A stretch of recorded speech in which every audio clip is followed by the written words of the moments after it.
یزید کے بارے میں اہل سنت والجماعت کا مذہب اور موقف یہ ہے جمہور کا کہ یزید فاسق اور فاجر تھا۔ یزید کی حکمرانی ایک فاسق اور فاجر کی حکمرانی تھی۔ اس کے مقابلے میں حضرت حسین رضی اللہ عنہ حق پر تھے اور یزید ناحق پر تھا۔ یہ جمہور اہل سنت والجماعت کا موقف ہے۔ کچھ حضرات نے، کچھ ائمہ نے یزید کو کافر بھی لکھا ہے، اس کے کفر کا قول بھی اختیار کیا ہے، لیکن جمہور کا مذہب یہ ہے کہ یزید فاسق اور فاجر تھا۔ اب رہی بات یزید پر لعنت کرنے کی، تو دیکھیں مرے ہوئے شخص پر لعنت کے لیے ایک اصول ہے۔ ویسے تو فقہا نے لعنت کے لیے کچھ اصول، کچھ قاعدے بیان کیے ہیں کہ اگر یہ باتیں کسی میں پائی جاتی ہوں تو اس پر لعنت بھیج سکتے ہیں۔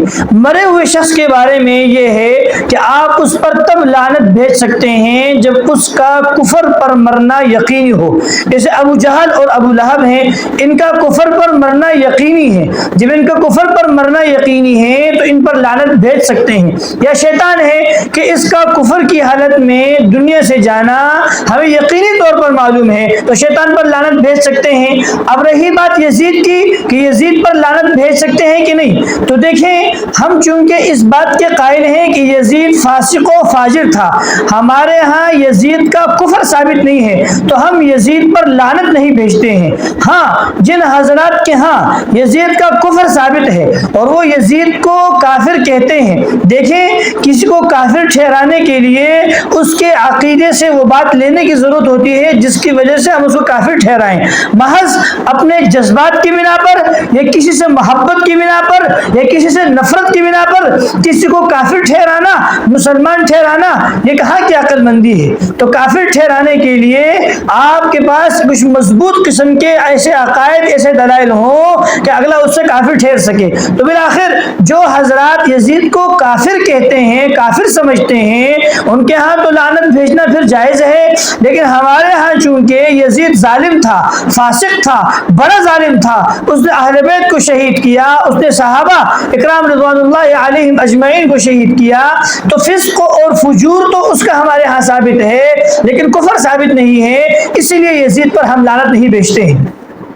اگلی بات یہ ہے کہ کیا یزید تابعی تھا کہ نہیں، تو دیکھیں تابعی کہتے ہیں والذین اتبعوہم بإحسان، جو صحابہ کی اتباع کرے، جو صحابہ سے دین سیکھے، جو صحابہ کی تعلیمات کو پھیلائے، جو صحابہ کا شاگرد ہو، جو صحابہ کا متبع ہو، جو صحابہ کا اتباع کرنے والا ہو۔ یزید تو صحابہ کی اتباع نہیں کرتا تھا، یزید تو صحابہ کا قاتل تھا، یزید نے تو اہل بیت کو شہید کیا، یزید نے تو صحابہ کو شہید کیا۔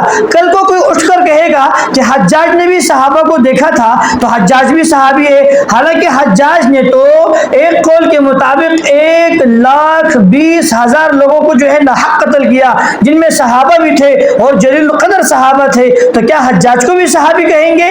تو یزید نے اگرچہ صحابہ کو دیکھا ہے، اس نے صحابہ کا زمانہ پایا ہے، ان کے والد حضرت معاویہ رضی اللہ عنہ وہ صحابی رسول ہیں اور جلیل القدر صحابی ہیں، انہوں نے اگرچہ اپنے والد کو دیکھا ہے، لیکن ان سب کے باوجود انہوں نے صحابہ کی اتباع نہیں کی۔ صحابہ دوسروں کے لیے جان دینے والے تھے، نہ کہ جان لینے والے۔ یزید نے تو ناحق اہل بیت کو شہید کیا، پھر مدینہ پر حملہ کیا، مدینہ میں قریباً 700 کے قریب کتنے ناحق صحابہ کو شہید کیا، اور مکہ پر پتھر برسائے یزید نے۔ تو اتنے ظلم کے باوجود اگر کوئی یزید کو صحابی کہے تو یہ کہاں کی عقل مندی ہے؟ تو صحابی تو اسے کہتے ہیں جو صحابہ کی اتباع کرے، جو صحابہ کی اتباع کرے، صحابہ کی تعلیمات کو لے کر چلے۔ صحابہ کی تعلیمات آپس میں اخوت، ہمدردی، اہل بیت کی محبت دل میں ہے۔ صحابہ کی تعلیمات یہ نہیں ہے کہ اہل بیت کو ناحق شہید کیا جائے اور پھر مکہ پر پتھر برسائے جائیں اور ان کی دیوار گرا دی جائے اور پھر مدینہ پر حملہ کیا جائے اور مدینہ میں جو ہے صحابہ اکرام کو ناحق شہید کر دیا جائے۔ تو یزید تابعی نہیں تھا۔ تو بات کا خلاصہ یہ ہے کہ تابعی اسے کہتے ہیں جو صحابہ کی اتباع کرے، اور یزید میں یہ بات نہیں پائی جاتی تھی، ورنہ پھر تو حجاج بھی صحابی تابعی کہلائے گا۔